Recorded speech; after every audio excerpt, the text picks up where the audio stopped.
said this week's mailbag will be a multi-parter. Here's part 2.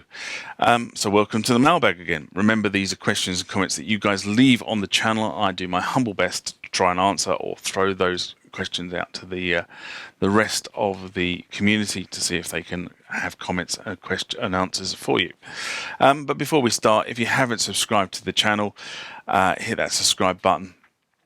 If you want to be notified about when content is posted to the channel, hit the bell icon. Consider supporting the channel on Patreon. That's www.patreon.com/TheMusicTechGuy UK. The address should be appearing down here somewhere. So the first one for this section, it comes from Rob A. In response to the SMR I did right at the beginning of the month, actually, balanced or unbalanced, that is the question. And this has prompted a number of questions. But Rob writes, so to be clear, other than increased cost, is it ever wrong to use balanced cables for keyboards regardless of whether they come equipped with balanced or unbalanced outputs? And I said I sort of tried to explain on the balanced unbalanced video that it's kind of a bit subject mental depending on what circumstances, whether you'll run a balanced or unbalanced feed. So I'm going to kind of answer this question in two ways. You can use a balanced cable in an unbalanced situation. The hot signal still is carried by the wire that connects the tip to the tip, okay? And the sleeve is still the ground or shield, and that is connected to the sleeve on either end as well. The ring on a TRS connector in an unbalanced situation is either not connected, as in there's no physical net connection between at either end, as in there just isn't, or it is grounded because of the way that the connector at one end works. So effectively, the connector is making contact with both the sleeve and the ring, which means that both are grounded. But either way, you can still use that cable in a unbalanced scenario.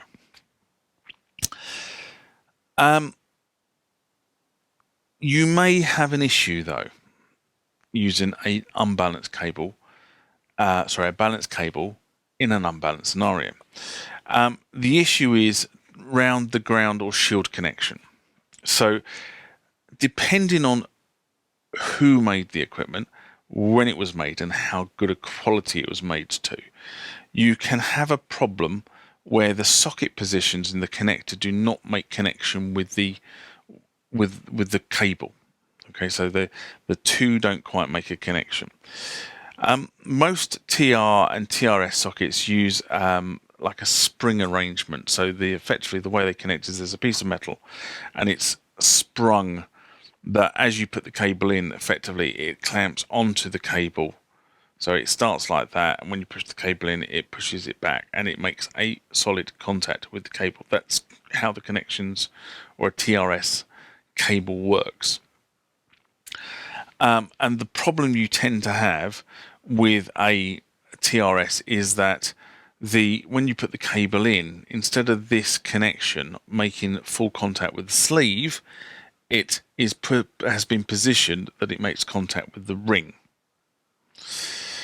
Okay, so if that is the case, it's possible that your ground is going down the cold cable and not going down the shield cable, which therefore leaves the cable effectively unshielded because you don't have a Faraday cage being created, which is designed to filter out external noise or a lot of external noise, which means you get more noise on the signal and you get a poor connection.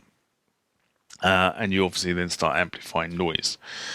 The other thing that happens is that where the contact is made, you're making contact with the ring and you're not making contact with the sleeve at both ends, and because of that you don't have shielding, or even worse than that, you have making contact with the ring and making contact with the sleeve at either end, and therefore you have no continuity of the ground, and therefore you have no grounded single there, or one side is ground and the other side is ground, but the target and the source are not grounded together, if that makes sense.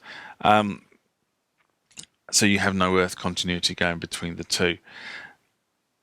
I hope that makes sense in response to the TRS question. The problem you may have with an XLR connector is that the lunatic who wired it up wired the pins up wrong. Or they wired the pins up for their operation. Now, I used to run connectors with weird pin arrangements for very good reasons, but they were specific cables, and I used to have those cables specifically labeled. But you could have a scenario where, for whatever reason, where you think the hot, the cold, and the shield should be are not on the connectors. Hope that makes sense. The next one, addressing the sound. This is from Wayne Harris, and it was responsible to addressing the sound video I did just before Christmas in December 2019, when I purchased the Mackie mixer, which is actually just off camera over there, and I can see the little VU meters going banging up and down as I'm talking. That's kind of how I know that the sound is being recorded. Kind of sad, isn't it? And he says, "Hi mate, I'm going to order one of these tomorrow and I stand for it. Have you had any issues since buying it? Heard a few stories that channel stops working." Well, so I've had this mixer for, here we are, March, so a little under 3 months now. And I haven't experienced any loss of channels so far. But then I would probably turn around and say I'm not really pushing the mixer at the moment because of all the stuff that's happening in my personal life, specifically moving down here, having to pack the studio up, etc., etc., etc. So I'm probably going to make more use of the mixer going forward as we go forward through this year. But at the moment, I haven't experienced any loss. What I do like about this mixer is the fact that it's class compliant, and the fact that I can plug it into the computer or I can plug it into my recorder, and it just recognizes the mixer and records the audio straight in. So I'm not using a specific audio source for my videos at the moment. That's possibly going to change later in the year when I rejig the camera equipment again. But the fact that it is class compliant, it just seems to work on the range of devices I've plugged it into. I think that is absolutely brilliant. I think Mackie have done a sterling job. And the mixer itself seems to give a fairly true and good representation of my voice when I'm doing this sort of stuff. So, thumbs up. And the next one comes from The Death Beats, aka Gary, in response to a mailbag I did actually only about a week ago, which was the T1 octave missing, giving up on VSTs, DGX series per use the M1, per as in Rocksec, per, by the way, that was. It's quite a long one, so you'll bear with me because I need to read it, but he makes some very good points. Hey John, in regards to the Roland Cloud instruments, I switched from Nuendo 32 bit to Cubase Pro 64-bit a couple of years ago, and since then I've tried the latest versions, and although they seem to be a lot more stable than the initial plug-out releases, I still find myself not using them. The main issue for me is the interface replicate the original machine as opposed to offering a VST-friendly layout. It would be nice if they offered 2 modes to switch between. In regard to the render quality, I've definitely noticed that some of them, in particular TB03, have an issue. TB303 have an issue.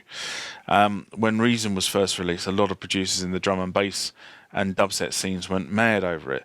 That was until they discovered it had a thin sound that was also described as being far from the speaker. The other big problem it had was there was no definition or space between the layers of the sound.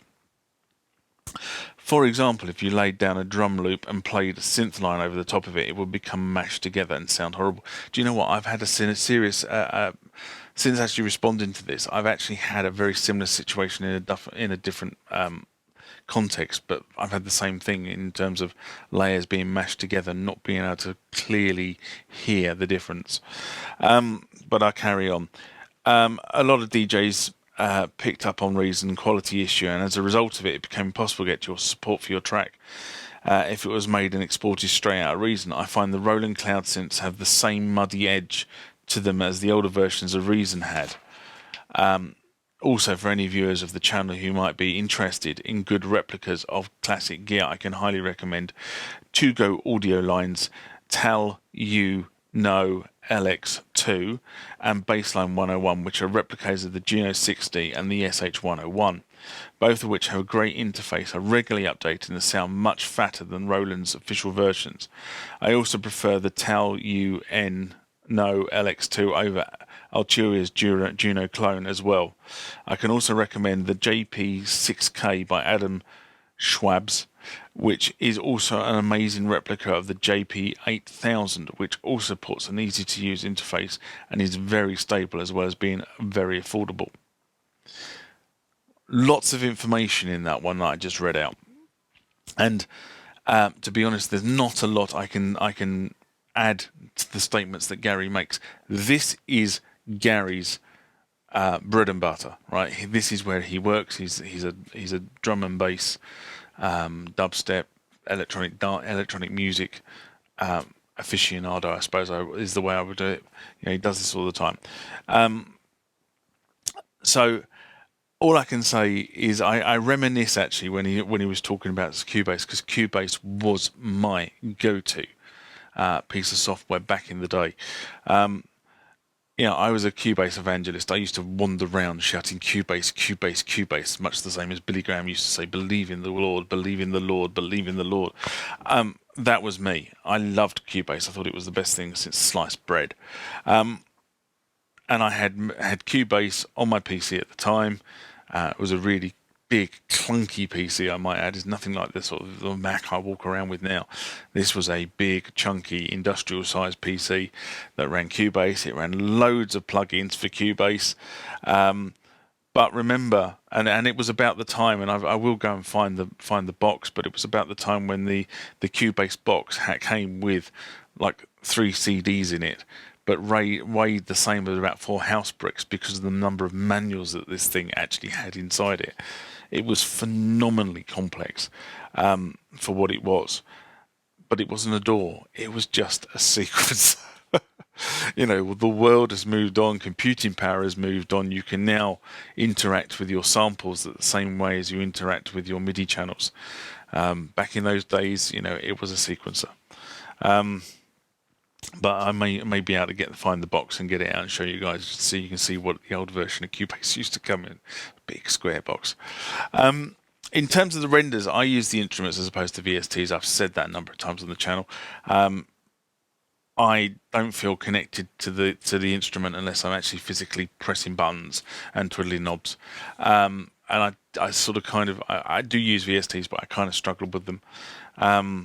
But you make the case for me and others to try some worthy alternatives. So from that perspective, I think the statements that you've made should push some people over to have a look at some alternatives and see if that works for them. And the last one in this section comes from Bruce again, and again in response to a similar video, SML Courier's MX1 and New Bits, which I did in February 2018. And he writes, on eBay there is a category by which you can check seller patterns. On this category under feedback is feedback left for others. You may find defense excuses which further clarify the patterns of the seller. Now this was something I was having a bit of a pop about, sellers kind of not doing what they were meant to be doing, and also about couriers not turning up and delivering stuff, and stuff being sent off to Russia. I think this one was because I'd ordered a piece of equipment that I've ordered pieces of equipment from Japan before, and they've arrived with no problems, but this piece of equipment never ever arrived. And when I checked the tracking, I found out it was being exported to Russia. So I was less than happy because I really wanted this piece of equipment. But eBay does provide lots of information on sellers and seller patterns, but it's not obvious. You have to go digging for it. It's a bit unfortunate. Really, what you want to know is, give me information, on this seller, and I want to see all the stats, and I want to see it now. I want to know that the person I'm doing business with is reputable and is going to deliver the stuff to me in the appropriate timeframes. You know what I mean? However, the problem is if the seller gets some bad reviews, all they do is they just fold their seller account, open a new seller account up, repopulate their shop, and sometimes if you want the equipment, you just have to take a punt if they're a seller with very few transactions against their name. Obviously, if you run a web shop, you want to make the purchasing experience the best you can to ensure that you get good feedback, that your web shop remains prominent. But some people just do not give a what's it. So they will just fold, create a new account, open it up, and start again. The other thing is that eBay does actually have a really good. The redress mechanism is really good for the purchaser. It's not brilliant for the seller in terms of eBay and PayPal tend to come down on the side of the purchaser rather than the seller. So hence the reason why a lot of sellers sort of badger you with comments or contact and how I've sent it to you, have you got it, can you leave feedback for me to make sure that somebody's not going to dupe them. I think a lot of some sellers, they send the equipment, somebody writes back and says I've never received it. So, and if they haven't sent it by mechanisms that require signatures, etc., you end up having to refund the money to somebody when you know full well that the Herbert at the other end has received it and is probably using it or has probably sold it on.